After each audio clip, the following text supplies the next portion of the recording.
Dando continuidade à resistência de um fluido de velocidade terminal, agora eu vou calcular a função horária Vy de t.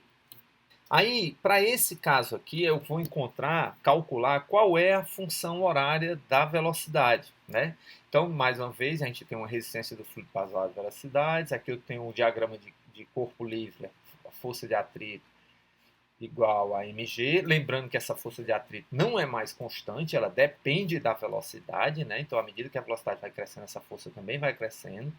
E aí vai chegar, quando eles forem iguais, chegou no momento que a pedra não tem mais aceleração. Mas aí, antes disso, né, vamos ver como é que essa velocidade vai crescendo no tempo. Para isso, eu escrevo a equação do movimento na direção y, já tinha encontrado mg menos kv igual a massa vezes a aceleração em y, certo? Aí eu escrevo que massa vezes aceleração é a derivada da velocidade com relação ao tempo, né? Então eu tenho mg menos kv igual a m dv dt. Isso aqui me dá mg menos kv, né? Aí eu divido boto o k em evidência para aparecer esse termo mgk que a gente já conhece do slide anterior, que é a velocidade terminal, tá? Coloquei até em azul para chamar a atenção.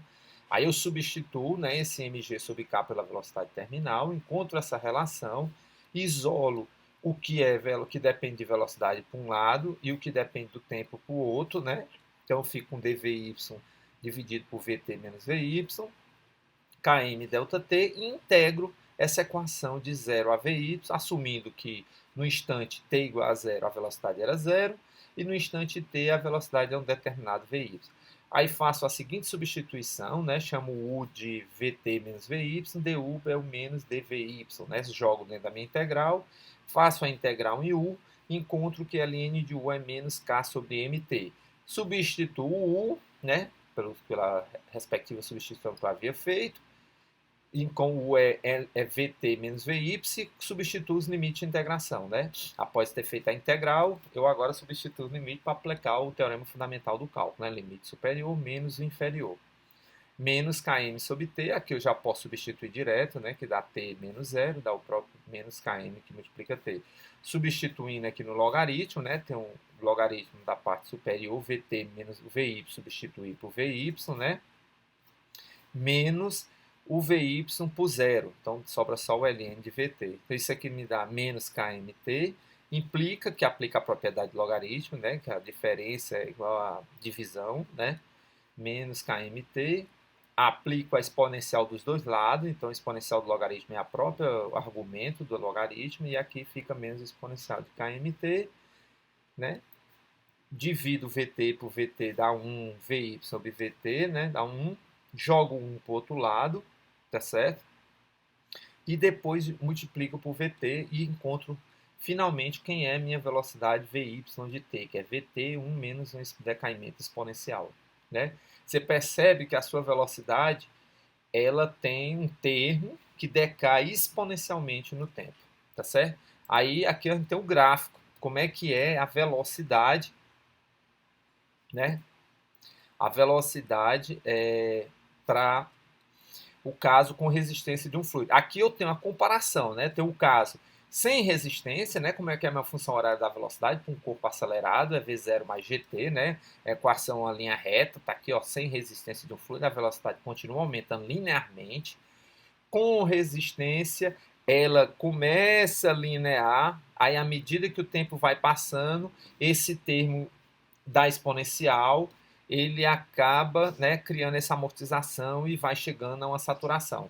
Você poderia ver a aproximação daqui para cá se você pegar essa exponencial e fizer uma expansão em série de Taylor. Você vai ver que os primeiros termos dessa expansão vai acabar sendo esse termo linear GT aqui. Por isso que dá esse comportamento aqui parecido aqui no começo da sua curva. Depois você acaba encontrando esse desvio, porque se você for assumindo mais termos da sua série, você vai vendo que essa função aqui é diferente do caso linear, tá certo? Você poderia fazer essa análise matemática, lá no final do seu livro tem a expressão para a expansão em série de termos de uma exponencial, tá certo? Aí você vai ver que nos primeiros termos vai dar exatamente igual a esse. É como se o seu problema incorporasse essa solução mais termos de ordens superiores, que é o que está acontecendo aqui. Isso aqui é uma aproximação para essa expansão em série de termos. tá certo? Então, o caso Vy de t, ele passa a ter essa cara aqui, né? Um decamento, uma amortização exponencial na sua velocidade. E aí ela vai indo até que ela atinge a saturação, que é a chamada velocidade terminal. A gente também pode trabalhar para encontrar a função horária da posição. Ora, se eu tenho o valor da velocidade, eu integro outra vez, né, dy, que a velocidade é dy dt, né, que é igual a essa expressão que a gente encontrou, dy dt, organizo os termos, né, e aí integro essa equação em dy, v de t no tempo. Isso aqui me dá uma constante vtt mais essa integral dessa exponencial. Também faço uma substituição, né, muito simples, jogo aqui dentro, resolvo a minha integral e encontro que o y de t é v de t, t menos mk1 menos uma exponencial.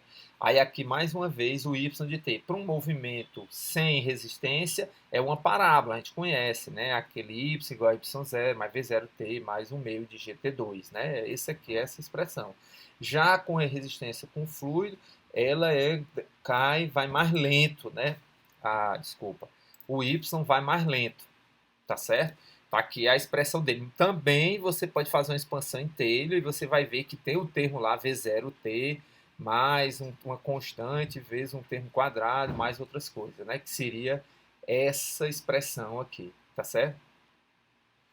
Que seria o y de t. Então, nós temos o y de t. Também podemos encontrar quem é a função a de t. No caso do movimento em queda livre, normal, sem resistência, a aceleração é sempre g. No caso, com resistência, para baixa velocidade, f do AKV, a sua aceleração é a derivada da velocidade, aplica a derivada nessa expressão e encontro que a y de t é ge menos kmt.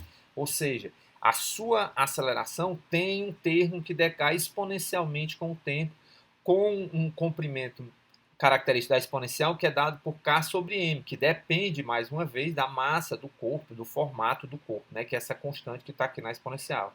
Quanto maior essa constante, mais rápido é o decaimento, ou seja, depende da forma do corpo, mais rápido ela vai atingir uma aceleração igual a zero, que é quando você atinge a sua velocidade terminal, né? A aceleração vai decaindo até chegar em zero. Quando chegar em zero é porque o seu corpo atingiu a velocidade terminal. Existe, no caso, né, quando a velocidade é bem maior, que a sua força de resistência do fluido é do tipo dv ao quadrado. Então, mais uma vez, o que é que ocorre? À medida que o corpo vai ganhando velocidade, essa força vai crescendo. Aqui eu estou no momento intermediário, né, que você tem a força, mas ela é menor do que a força mg. Então, você ainda tem uma aceleração resultante para baixo, o corpo continua ganhando velocidade até o momento que ela se iguala, né? Essa velocidade cresce. Essa força cresce rapidamente com o quadrado da velocidade. Aqui é o momento da igualdade. Nesse momento, o corpo atingiu a velocidade terminal. Por quê? Porque o resultante das forças em y é igual a zero, você não tem mais aceleração em y. Perceba que na prática, o que é que acontece? O cara, quando pula de paraquedas, né, ao mudar as posições dos braços e das pernas durante a queda, um paraquedista pode alterar o valor da constante d, porque essa não depende do formato do corpo. Então, se o cara se fecha mais, ele consegue uma velocidade terminal maior. No caso da queda livre no ar, né, na atmosfera, é da ordem de 200 km por hora a velocidade terminal de um corpo caindo em queda livre, certo? Aqui eu apresento para vocês, eu peguei aquelas soluções, né? Y de t, está aqui, ó, V de t e o A de t.